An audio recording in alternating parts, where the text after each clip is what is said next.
All right, let's talk about something that hits every single one of us, those sudden, sharp spikes in the price of energy. We're going to break down exactly how these shocks get started and trace the massive ripple effects they send through, well, pretty much everything. Let's get right into it. It's a great question, right? It seems so disconnected. Some event happens on the other side of the planet, and suddenly you're feeling it in your wallet when you pay your heating bill. How in the world does that work? Well, that's precisely what we're going to unpack today.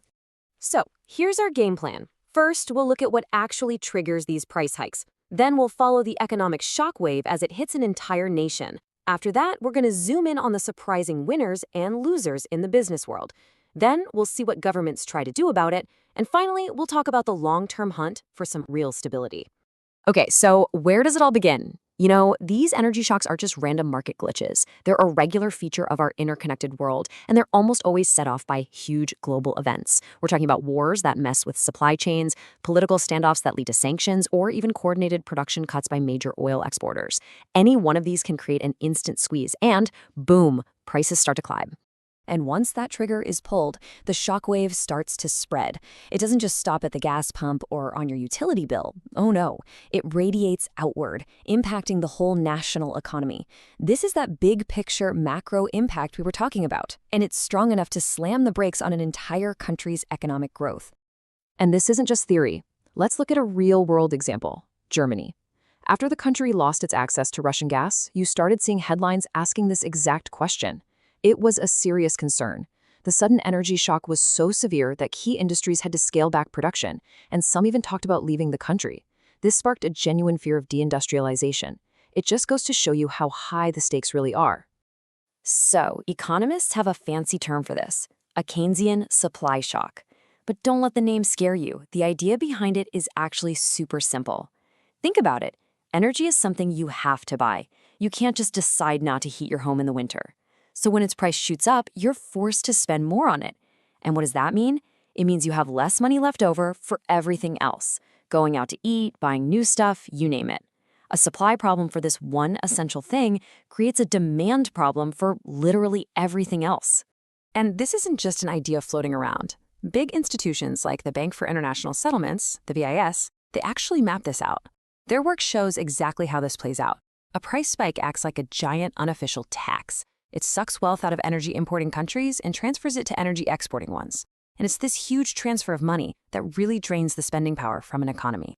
All right, so that's the macro view, the 30,000-foot perspective. But if we zoom in, the story gets, well, it gets a lot more interesting. It turns out not every part of the economy suffers. In fact, some businesses can actually come out on top. Let's look at the very surprising list of winners and losers.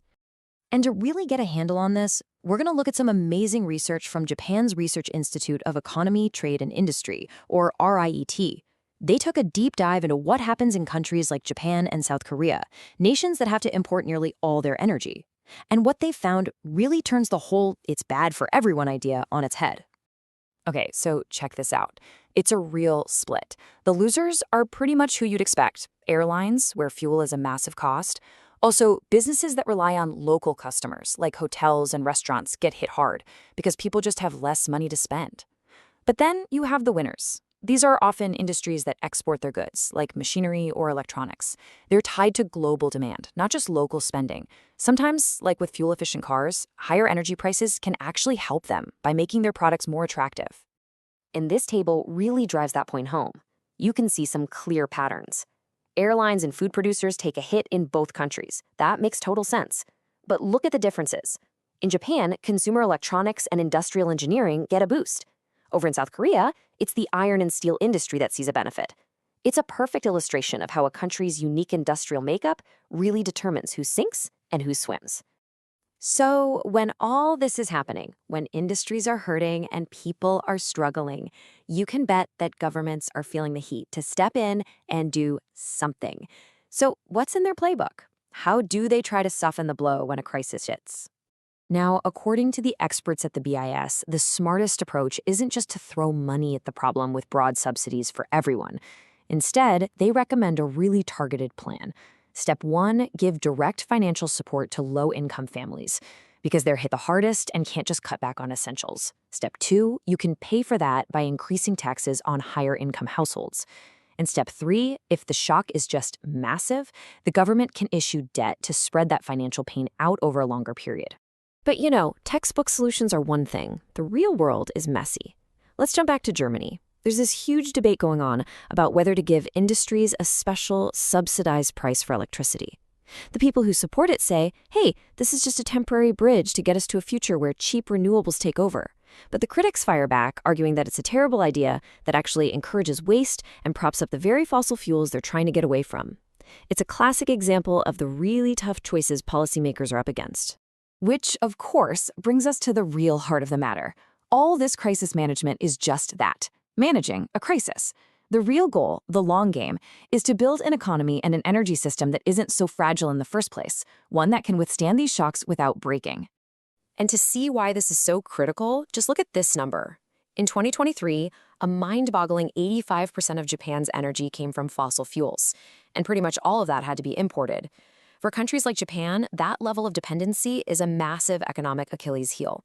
It ties their entire economic fate to the whims of the global energy market.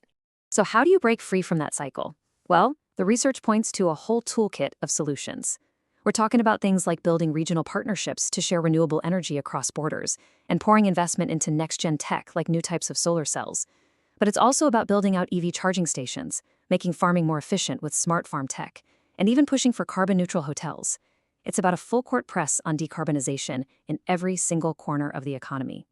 And that really leaves us with the million-dollar question, doesn't it? We know what causes these shocks, we can trace how they move through the economy, and we have a pretty good roadmap for building a more resilient future. The real challenge is time. It is a flat-out race between our ability to innovate and build this new system and the absolute certainty that the next global shock is always lurking just over the horizon. And that's a wrap on our look at the energy shockwave. Thank you so much for joining me and digging into this topic. Hey, if you got something out of this explainer, do us a favor and hit that subscribe button. And we genuinely want to know what you're curious about. So drop a comment below and let us know what complex topic you'd like us to tackle next. We'll see you then.